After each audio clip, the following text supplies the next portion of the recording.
கிறிஸ்துவுக்குள் பிரியமானவர்களே, இந்த அருமையான காலை வேளையிலும் ஓய்வு நாளுக்கென்று வேத வசனம் கேட்க வந்தவங்கள் ஒவ்வொருவரையும் இயேசுவின் இணையற்ற நாமத்தினாலே அன்பின் வாழ்த்துக்கள்.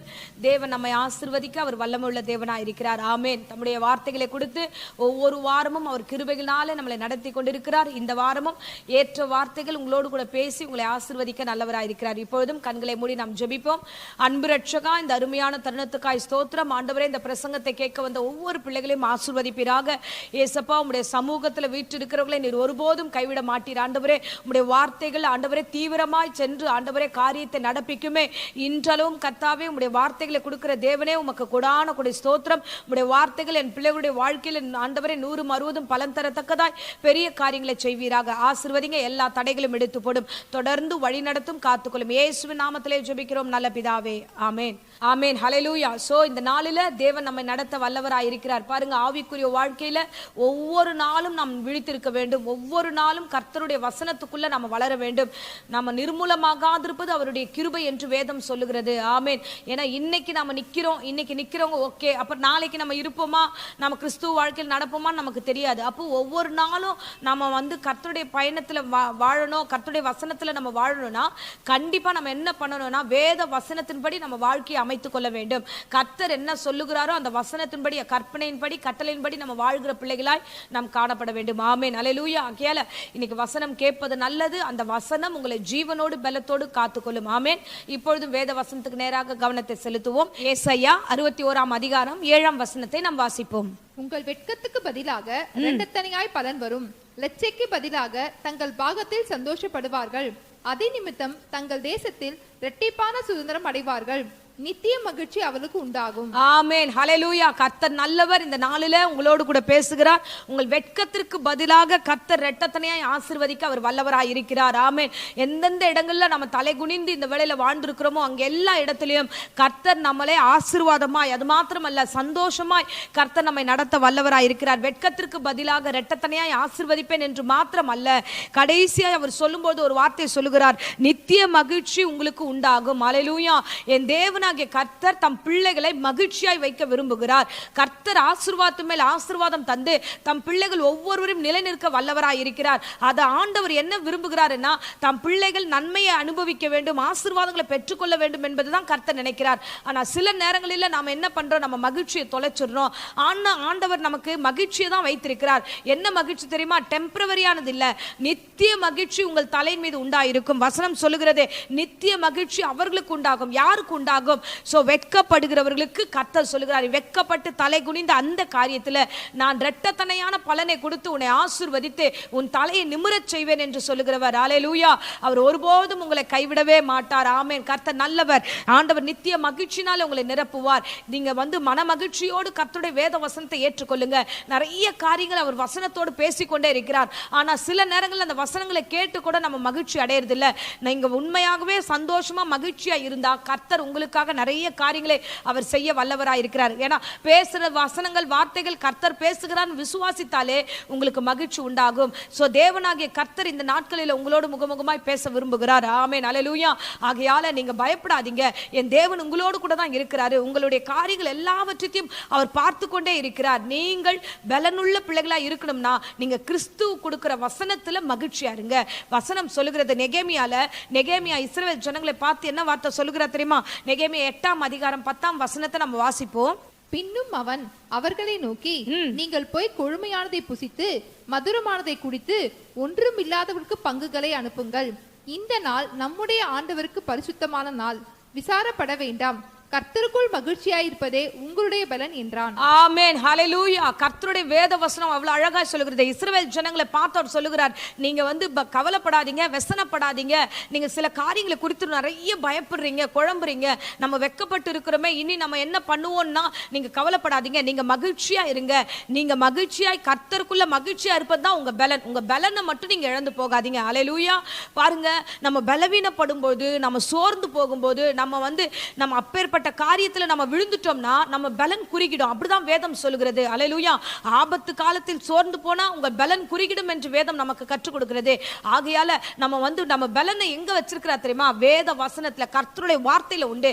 நீங்க கர்த்தருடைய வார்த்தையை விசுவாசிங்க. இன்னைக்கு நிறைய பேர் மற்ற காரியங்கள மகிழ்ச்சியா இருக்கிறோம், மற்ற காரியங்கள விசுவாசிக்கிறோம், மற்ற உலக பிரகாரமான ஜனங்க சொல்ற வார்த்தைகளை நான் நம்புறோம். ஆனா அது எல்லாமே அநித்தியமானது, அது எல்லாமே நம்மளை விட்டு கடந்து போகக்கூடியது. ஆனா தேவனாகிய கர்த்தருடைய வார்த்தை ஒரு நாளும் நம்மளை விட்டு கடந்து போகாது, நிறைவேற்றக்கூடியதா இருக்கிறது. அல்லேலூயா.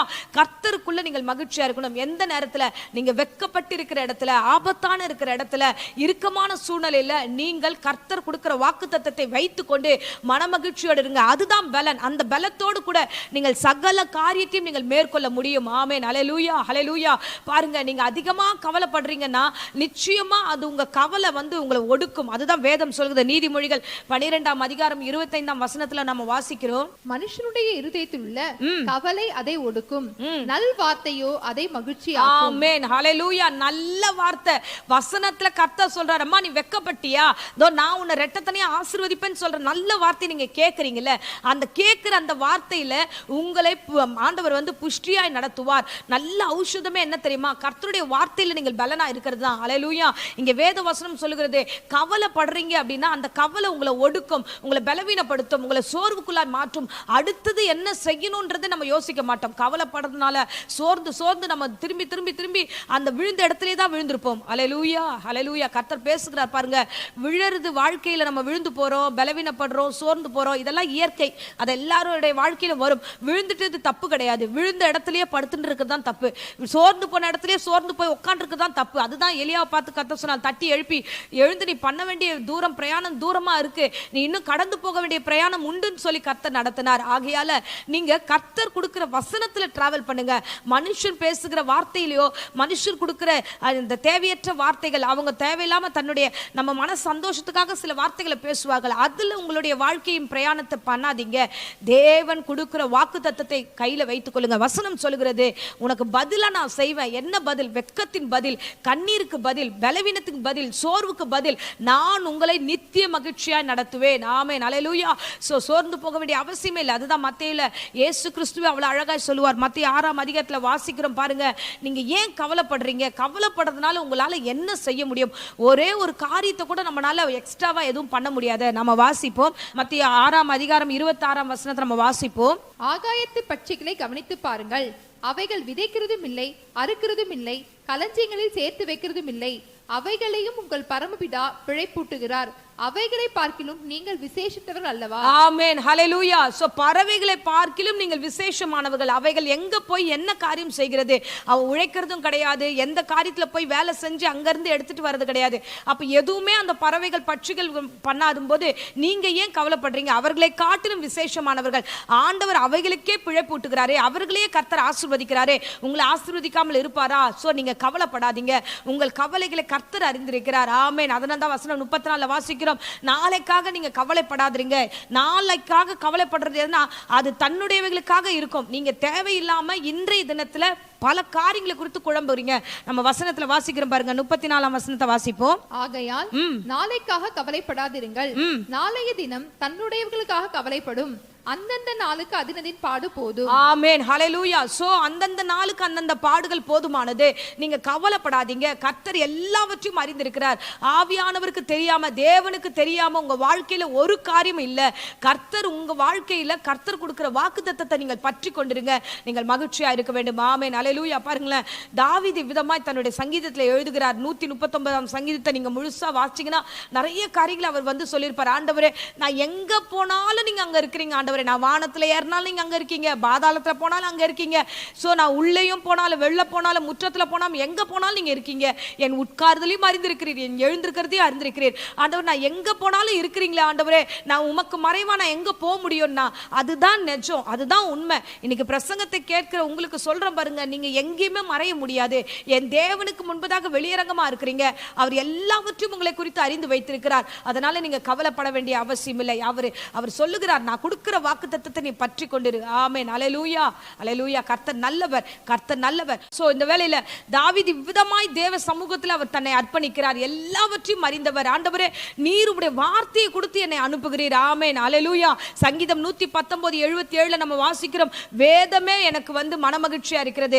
அந்த வசனம் இல்லைன்னா என்னால மகிழ்ச்சியா, ஏன்னா அந்த வசனம் தான் என்னை வழி நடத்துகிறது, அந்த வசனம் தான் என்னை கொண்டு போகிறது. ஆமென். அல்லேலூயா. என் நெருக்கப்படுகிற வேலைகள் இல்ல, அதுலயே நம்ம வாசிக்கலாம். 143 வசனத்தை நம்ம வாசிக்கும் பொழுது, இக்கட்டும் நெருக்கமும் என்னை பிடித்தது, ஆனாலும் உம்முடைய கற்பனைகள் என் மனமகிழ்ச்சி. ஆமென். ஹல்லேலூயா. சோ நெருக்கப்படுகிற சூழ்நிலைகளை அந்த வசனம், அந்த கற்பனை, தேவனுடைய வார்த்தை தான் என்னை விசாலத்துல கொண்டு போகிறது, என்னை வழி நடத்துகிறது. அந்த வேதம் இல்லனா, அந்த வேதம் வெளிச்சம் இல்லனா என்னால அடுத்த காரியம் செய்ய முடியாது என்று ஒரு பக்தன் தாவீது தன்னுடைய ஆவிக்குரிய வாழ்க்கையில நிதானித்து அவர் இவ்விதமாய் சொல்லுகிறார். ஆமென். அல்லேலூயா. இன்னைக்கு இந்த பிரசங்கத்தை கேட்கிற நீங்க உங்களை நிதானிக்கணும். நீங்க ஆவிக்குரிய பிள்ளைகளா இருந்தா அந்த வேதத்தின் அறிவுக்குள்ளாக கர்த்தருடைய வசனம் வந்துருச்சு, ஓகே, அந்த வசனம் நிச்சயமா அது தன்னுடைய காரியத்தை நிறைவேற்றும். ஆமென். அல்லேலூயா. தேவனுடைய வார்த்தை என்னன்னா, வானத்திலிருந்து எப்பொழுது பூமிக்கு வந்துச்சோ அந்த வசனம், எப்பொழுது நம்முடைய கரத்துக்கு வந்ததோ அப்பொழுதே அது மகா தீவிரமாய் கர்த்தருடைய வேலைகளை செய்து முடிக்கும். ஆமென். வெறுமையா என்னிடத்துல திரும்பி வராதென்று கர்த்தர் சொல்லுகிறார். ஆமென். அல்லேலூயா. அப்போ நீங்க ஒடுக்கப்படுகிற, வேதனைப்படுகிற, வெட்கப்படுகிற எல்லா காரியத்திலும் கர்த்தர் உங்களை இரட்டத்தனையாய் நடத்த போகிறார். ஆகையால நீங்க எப்படி இருக்கணும் தெரியுமா? மனமகிழ்ச்சி உள்ள பிள்ளைகளா இருக்க வேண்டும். ஆமென். அல்லேலூயா. அதுதான் நெகேமியா சொன்னாரு ஜனங்களை பார்த்து, நீங்க ஏன் துக்கமா இருக்கீங்க? துக்கமா இருக்காதீங்க, வெசரப்படாதீங்க. எதுக்காக நீங்க வெசனப்படுறீங்க? இந்த காரியம் நடக்கல, அந்த காரியம் நடக்கல, இது இப்படி இருக்கு, நான் இப்படி பண்ணிட்டேன், அதை பண்ணிட்டேன், இதெல்லாம் வெசனப்படாதீங்க. நீங்க கர்த்தருக்குள் மகிழ்ச்சியா இருங்க. அதுதான் உங்க பலன். உங்க பலன் எங்க இருக்குன்னா வேத வசனத்துல இருக்கு, கர்த்தர் கொடுக்கிற வாக்கையில இருக்கு. அந்த வாக்கை பெற்றுக்கொண்டு கர்த்தர் இந்த வாரம் எனக்கு கொடுத்திருக்கிறார், அவர் நிச்சயமா என்னை நடத்துவார் என்ற விசுவாசத்தை நீங்க கடந்து போங்க. என் தேவனாகிய கர்த்தர் உங்களை நடத்த வல்லவராய் இருக்கிறார். ஆமென். அல்லேலூயா.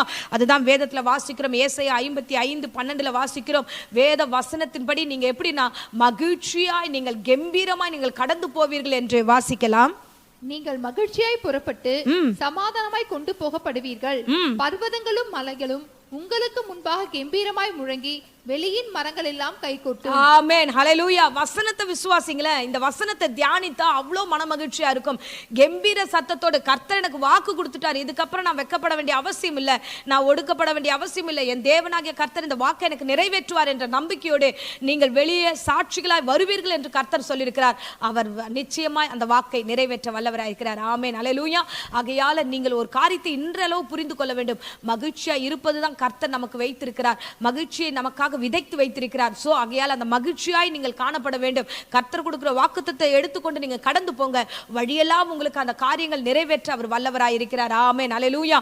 சங்கீதம் 37:4 வசனம் வாசிக்கிறோம், வாசிப்போம். கர்த்தரிடத்தில் மனமகிழ்ச்சியாயிரு, அவர் உன் இருதயத்தின் வேண்டுதல்களை உனக்கு அருள் செய்வார். ஆமென். அல்லேலூயா. மனமகிழ்ச்சியா இருங்க, வேண்டுதல் செய்யுங்க. ஆண்டவரே, என் பட்சம் இப்படி இருக்கு, என் சூழ்நிலை இப்படி இருக்கு, என்னுடைய காரியம் இப்படி இருக்குன்னு வேண்டுதல் செய்யுங்க. ஆண்டவர் எல்லாவற்றும் நிறைவேற்றுவார். ஆமென். அல்லேலூயா. இந்த வேத வசனங்கள் உங்கள் வாழ்க்கையில ஒவ்வொன்றையும் கர்த்தர் நிறைவேற்றுவார், ஒருபோதும் உங்களை கைவிட மாட்டார். ஆகையால தேவ பிள்ளைகளாகிய நீங்க ஒரு பரிசுத்தவான், ஒரு தேவனை ஆராதிக்கிற ஒரு தாவீது தன்னை எப்படி அவன் வெளிப்படுத்துகிறான், என் தேவனுடைய வார்த்தையில நான் என்னால ஒன்றும் பண்ண முடியாது, எல்லாவற்றையும் அவர் அறிந்திருக்கிறார் என்று ஒரு ஞானமான சொன்ன அந்த வார்த்தையை நீங்க சொல்லணும். ஆமா, என் ஆண்டவர் என்னோடு இருக்கிறார், எனக்கு வாக்கு கொடுத்திருக்கிறார், அந்த வாக்கை அவர் நிறைவேற்றுவார். நான் மகிழ்ச்சியாய் சாட்சியா நான் வெளியே கடந்து வருவேன், என் மன விருப்பத்தை அவர் நிறைவேற்றுவார் என்று நீங்கள் சாட்சி சொல்லும் விதமாக நீங்கள் கடந்து வாங்க. கர்த்தர் தாமே உங்களை ஒவ்வொருவரையும் ஆசீர்வதிப்பார். ஆமென். இப்பொழுதும் அடியேன் உங்களுக்காக ஜெபிக்கிறேன். இருந்த இடங்களை கண்களை மூடி நாம் ஜெபிப்போம். அன்பு ரட்சகா, இந்த அருமையான தருணத்துக்காக ஸ்தோத்திரம். ஆண்டவரே, இஸ்ரேல் ஜனங்களுக்கிட்ட ஆண்டவரே நீர் கொடுத்த வாக்கின்படியே கர்த்தாவே அப்பா பலனே மகிழ்ச்சியா இருப்பதுதான் என்று ஆண்டவரே நெகேமியா சொன்னது போல கர்த்தாவே இந்த வேளையில கூட கர்த்தாவே இன்னைக்கு கேட்ட பிரசங்கத்தின்படி இந்த வேத வசனத்தின்படி ஆண்டவரே அப்பா உமக்குள்ள இந்த வேத வசனத்துக்குள்ள நாங்கள் மகிழ்ச்சியா இருக்கிறோம். ராஜா, நீர் கொடுத்த வாக்குத்தத்த நன்றி ஆண்டவரே, வாக்குத்தத்தத்துக்காக நன்றி செலுத்துகிறோம். நன்றி நன்றி நன்றி ஆண்டவரே. அப்பா இந்த வேளையில கேட்ட ஒவ்வொரு பிள்ளைகளுடைய குடும்பத்தையும் ஆசீர்வதிங்க. அந்த வீடுகளில் இந்த வார்த்தைகள் ஆண்டவரே அப்பா ஆசீர்வாதத்தை கர்த்தர் கட்டளிடுவீராக. கர்த்தர் தாமே பெரிய காரியங்களை செய்யுங்க. எல்லா தடைகளையும் எடுத்து போடுங்க ஆண்டவரே. தேவையில்லை தேவையில்லாம குழம்புகிற ஆவிகளை, பலவீனப்படுத்துகிற ஆவிகளை, துக்கப்படுத்துகிற ஆவிகளை இயேசுவின் நாமத்தினால் அடியேன் சபித்து பாதாளத்துல கட்டுகிறேன் கர்த்தாவே. தொடர்ந்து காத்துக்கொள்ளும். இந்த வேளையில கூட கர்த்தாவே, வியாதியோடு, பலவீனத்தோடு, சோர்வோடு யாராகிலும் இந்த பிரசங்கத்தை கேட்டுக்கொண்டிருந்தா ஆண்டவரே பூரண சுகத்தை கொடுக்க வல்லவராய் இருக்கிறீர் என்று விசுவாசத்தோடு இந்த பிள்ளைகள் வேத வசனத்தை கையில வைத்துக் கொண்டிருக்கிறார்கள். ஆண்டவரே உங்களை அப்படியே ஆசீர்வதிப்பீராக. பூரண கிருபைகளோடு, சுகத்தோடு வழி நடத்தும், காத்துக்கொள்ளும். தெய்வீக சுகம் நிரப்பட்டும். இயேசுவின் நாமத்தினால் ஆசீர்வதிக்கிறேன். இவர்களுக்கு விரோதமாக எழுந்திருக்கிற எல்லா பொல்லாத பிசாசுடைய கிரியைகள் இயேசுவின் நாமத்தில் சபித்து கட்டுகிறேன். கர்த்தர் தாமே ஒவ்வொருவரையும் ஆசீர்வதித்து வழிநடத்தும். இயேசுவின் நேற்று நாமத்திலே ஜெபிக்கிறோம் ஜீவனுள்ள நல்ல பிதாவே. ஆமென். ஆமென். Praise the Lord. God bless you.